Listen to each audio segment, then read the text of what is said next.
वाहिगुरु जी का खालसा है, वाहिगुरु जी की फतेह। जय भीम, जय भारत।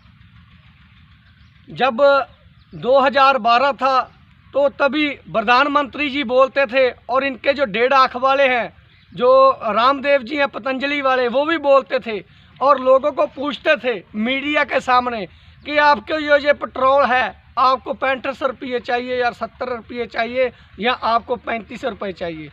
और लोग बड़े खुश होकर बोलते थे हमें 35 रुपये चाहिए, हमें 40 रुपये चाहिए। तो अभी जो मैं पूछना चाहता हूं, जो रामदेव जी है, मैं उनको पूछना चाहता हूं, आप बताइए आधे कपड़ों वाले, आप बताइए कि अब कौन सा पेट्रोल है जो अब 40 रुपये हो रहा है। अभी आप बोलते होते थे ना लोगों को कि बीजेपी आने दो तो आपको 35 रुपये पेट्रोल मिलेगा और जो कांग्रेस है वो बहुत महंगाई है। और आपसे मैं पूछना चाहता हूँ, जब से ये बीजेपी आई है तब से आप आधे प्रधानमंत्री लगते हो सभी लोगों को कि आप हाफ प्रधानमंत्री हैं। मैं आपको जो मेरी हिंदी है टूटी फूटी मैं वैसे ही बोलूँगा। और अब मैं आपको पूछना चाहता हूँ, ये जो रामदेव है मैं उनसे भी कहना चाहता हूँ और जो हमारे प्रधानमंत्री जी है मैंने भी कहना चाहता हूँ, आपका दिमाग तो नहीं है, ये तो लोगों को मालूम पड़ गया। अभी आप बताओ कि जो आपने पेट्रोल का दाम बढ़ाया है और 2012 में 14 मई को आप बोल रहे थे, जब कांग्रेस ने ये दाम बढ़ाए थे ना, तो आप बोलते थे ये तो बहुत जो सरकार है, ये सरकार का ये जब ये इतना भाव बढ़ा रही है पेट्रोल का, तो मैं कहने जा रहा हूँ कि इन सरकार को मालूम नहीं है कि सरकार कैसे चलती है और लोग इतना महंगा पेट्रोल कैसे खरीदेंगे। ये बात मोदी साहब बोलते थे। अब मैं मोदी साहब को पूछना चाहता हूँ, जो तब तो जो पेट्रोल था कभी 70 रुपये हो जाता था, कभी 65 रुपये हो जाता था, और जो अब तो पेट्रोल 100 रुपये में पहुंच गया और जो डीजल है वो 80 रुपये में पहुंच गया। आपको मैं पूछना चाहता हूं भाई साहब कि आपकी सरकार क्या कर रही है। अरे आप लोग दूसरों की जो पीढ़ी होती ना उसके सोटा मारते हैं, अपनी पीढ़ी थले भी देखो, आपकी पीढ़ी थले भी तो शेषे नाग बैठे हैं। आपको मैं पूछना चाहता हूं कि ये जो लोग हैं, ये जो मजदूर है, ये जो किसान है, इनकी कोई महंगाई नहीं बढ़ी है। जो किसान की जो गेहूं की फसल थी, चाहे वो कपाह की फसल थी, वह चाहे वो किसी प्रकार की भी फसल थी, जिसका रेट चल रहा था, जो रेट चल रहा था वही रेट चल रहा है। और जो ये मजदूरी है, मजदूरी इंडिया में 250 रुपये 300 रुपये दिहाड़ी है इंडिया में। और आपको मैं ये कहना चाहता हूँ, जब दिहाड़ी नहीं बढ़ी, जब ये किसानी का कह सकते हैं किसानी की फसल है, जो फसल का दाम नहीं बढ़ा, तो ये पेट्रोल का क्यों बढ़ गया भैया? आपसे ये पूछना चाहते हैं, क्या जो 300 रुपये दिहाड़ी थी वो 500 रुपये हुई? नहीं हुई। और जो ये कपाह थी, कपाह और जो गेहूं थी, गेहूं 1800 रुपये है पंजाब में, और पंजाब में 1800 चल रही है, 1800 1900, और इसका दाम बढ़ा? नहीं बढ़ा। अरे आपका दिमाग काम करता है कि नहीं करता? अरे आप बताइए। आपको मैं एक बात बताना चाहता हूँ, आपसे अच्छे तो गधे होते हैं। गधे को भी मालूम होता है कि ये जो गट्टे लदे हैं ना ऊपर, ये जो सामान लगा है वो किस प्रकार लेकर जाना चाहिए। अरे आपको तो ये भी नहीं मालूम यार, जिस देश की प्रजा इतनी गरीब होती जा रही हो और आप दाम से दाम, दाम पे दाम, दाम पे दाम बढ़ाते जा रहे हो। अब ये मैं 1.5 आँख वाले से पूछना चाहता हूँ कि भाई साहब, आप हर प्रकार की चीज़ अच्छी लाते हो और आप ये भी बोलते हो कि मेरी जो चीज़ आई है मार्केट में वो 2 रुपये सस्ती है दूसरी वस्तुओं से। और मैं आपसे कहना चाहता हूँ भाई साहब, आप पेट्रोल बना दीजिए पतंजलि का, हो सकता है वो सस्ता हो जाए। पतंजलि का पेट्रोल होगा तो हमें भी लगेगा चलो अच्छा बना होगा। और ये मैं लोगों को कहना चाहता हूँ कि ये जो लोगों को आप इतना सुपर हिट कर रहे हो ना, इन जो रामदेव वर्गों को कर रहे हो, इनका कोई फायदा नहीं है हमारे देश को। ये योगा करता था, आपको सभी को मालूम है। हो सकता है मेरी बातें सीधी हो, आपको अच्छी ना लगें, पर मैं जो सच्चाई है मैं तो वो बता रहा हूँ। अब ये योगा करता करता करता करता और अब ये इंटरनेशनल मशहूर हो गया कि योगा ऐसे करो, ऐसे करो। जैसे औखे औखे सा आप अपने आप को दबाता है, जैसे आप अपने औखे सा लेता है वैसे सा हमें भी दबा देता है। जब वो सुनते हैं ना पेट्रोल का दाम 90 रुपये हो गया, तो तभी सा हमको भी औखा आ जाता है। हो सकता है आप जो हमारी बातें आपको अच्छी ना लगे, पर भाई साहब मैं आपको बताना चाहता हूँ, सरकार से पूछना चाहता हूँ, ये जो लोग हैं ये गरीब हैं, ये आपकी सरकार है, आपको समझ नहीं रहे हैं इसके बात को।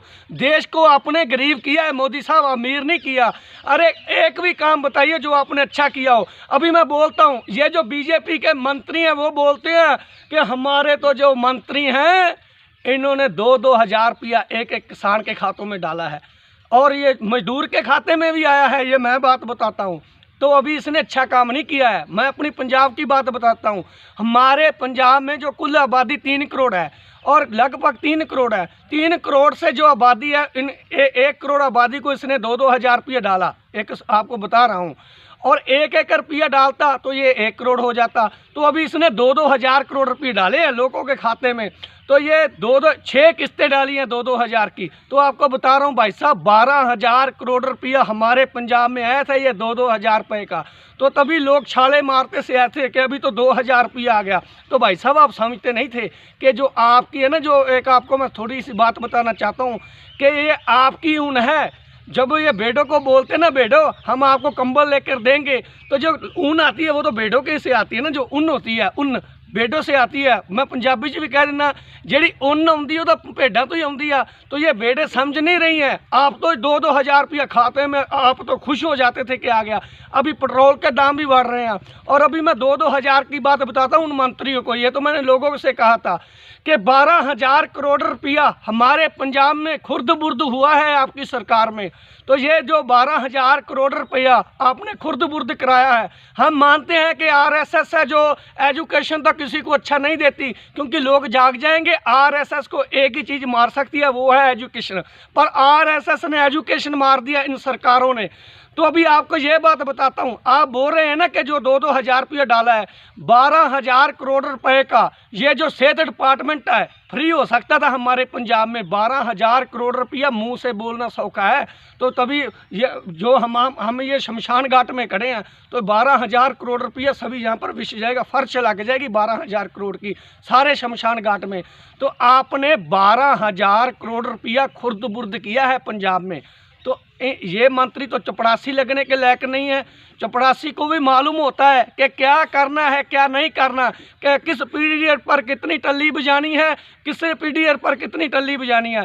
जिस आदमी को यही नहीं मालूम कि कब सब्जेक्ट पर कितनी टल्ली बजानी है, तो अबे ये प्रधानमंत्री है, ये चपरासी लगने के लायक नहीं है। अब ये मैं लोगों को कहता हूँ, हो सकता है आपको ये मेरी बातें अच्छी ना लग रही हो, पर मैं ये मोदी भक्तों को कहना चाहता हूँ कि भाई साहब जो आप बोल रहे हैं ना कोई महंगाई नहीं बढ़ी है, तो 300 रुपये में दिहाड़ी करो मजदूर के साथ।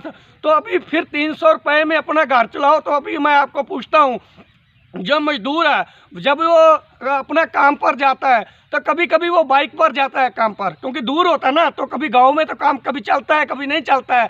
तो यहाँ से 20 किलो 30 किलोमीटर दूर जाना पड़ता है। तो ये अभी जो पेट्रोल जब 6500 रुपये का था, 65 रुपये का, तो अभी लीटर आ जाता था, अभी 100 रुपये में पहुंच गया यार। 300 रुपये तो मजदूर की दिहाड़ी है, और 100 का पेट्रोल गया, पीछे बता 200 रुपया। और 200 रुपये यार कभी कभी जब कोई आदमी दूर से आता है तो कभी रास्ते में खाने को चीज़ कोई मन कर पड़ता है, तो वहाँ से कोई 40 रुपये और 50 रुपये की चीज़ खा लेता है, तो साथ में बचा 150 रुपया।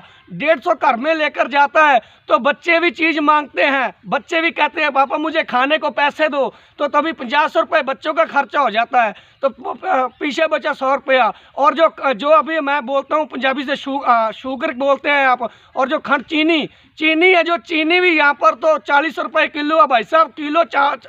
जब किलो चीनी लेकर आए तो तभी बाकी बचे 60 रुपये। 60 रुपये से आप हल्दी नून मिर्च मसाला। तो अभी बात बताओ, अभी जो मजदूर है वो अपने बच्चों को पढ़ाएगा क्या? अभी ये बात बताओ। अभी आप सरकार तो चला रहे हैं, आपको मालूम नहीं है सरकार चलती कैसे है। आपको एक बात बता देता हूँ, आपसे अच्छे तो जानवर होते हैं। भला आप मेरे से कोई भी मुझे जेल करा दो, मुझे परवाह नहीं है इस बात की, क्योंकि आपको ये बात बताते हैं जेल से मंत्री बनकर आते हैं।